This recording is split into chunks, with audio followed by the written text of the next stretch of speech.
my chocolate friends, it's Barbie Van Horn here, and I want to give you my top 5 tips for navigating a chocolate salon, festival, conference, whatever you want to call it, these events where you have thousands and thousands and thousands of people descending upon hundreds of chocolate makers and chocolatiers in their booths, and you have educational seminars and presentations and demonstrations and things like that. These are fantastic opportunities, but they can be a little bit overwhelming. So I'm going to give you my top 5 tips for navigating / surviving these types of events.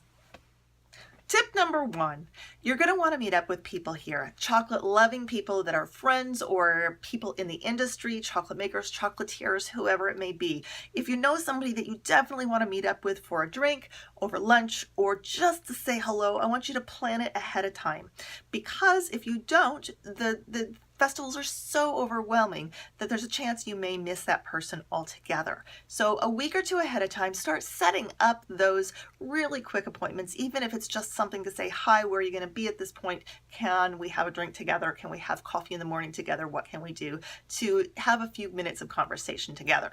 So stay in touch with your people, get in touch with those people ahead of time, and make sure that you make time for them throughout the conference. Tip number 2, education. A lot of people are going to these seminars for the education, for the demonstrations, for the talks given by either nonprofits or chocolate makers or chocolate growers or whoever it may be. So I want you to take a look at the education schedule before you go. Put the classes that you want to attend into your calendar with a reminder that's going to vibrate when it's time to go to that class, or maybe 15 or 30 minutes ahead of time so that you have time to get there. The reason I say vibrate is because a lot of times these conferences are really kind of loud, and so sometimes you may not hear your phone or your alarm going off.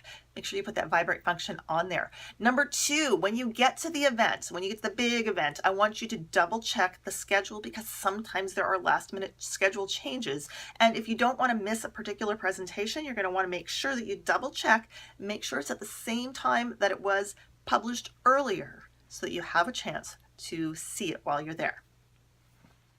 Tip number 3, and this is a fun one. This is the shopping part of these events, where the chocolate makers have set up their booths and the confectioners have their big, beautiful booths with all sorts of things available. So you're going to want to shop. I want you to make sure that you have your list ahead of time. You want to go through your inventory and see what bars you're missing. I go through and see what origins I'm very low on, what origins I really love and want to restock, what origins are new that I really haven't had a chance to taste much of. So I'll be on the lookout for makers making those origins, and there may be makers making those origins that I don't even know about yet. So I have my list of things that I'm looking for myself, but then I also take into account the holidays and birthdays and events coming up. Now it's getting close to the holiday season, and these events tend to be in the fall. A lot of times your chocolate bars are going to have a shelf life that will last well beyond the holiday season if those chocolate bars are stored correctly.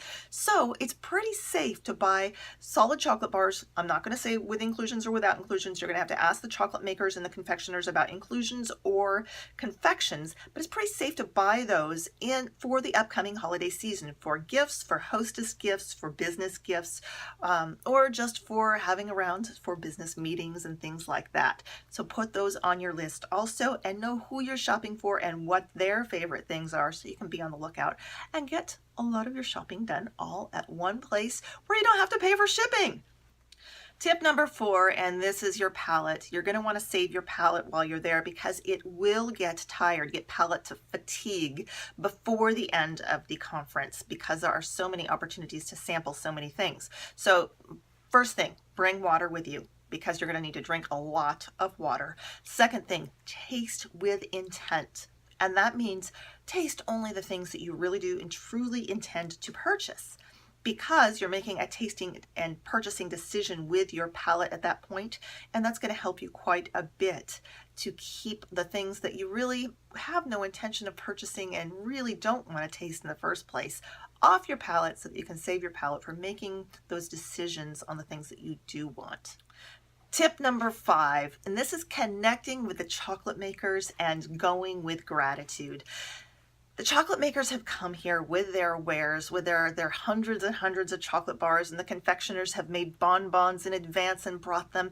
And it's taken them a lot of time and a lot of money for not only the ingredients to make these things, but for the travel, for the expense of setting up a booth, for the expense of taking care of their chocolate shops back home. So whether it be a chocolate shop owner or a confectioner or a chocolate maker, I want you to practice gratitude and make sure you thank them for giving us this opportunity to shop their products while they're here.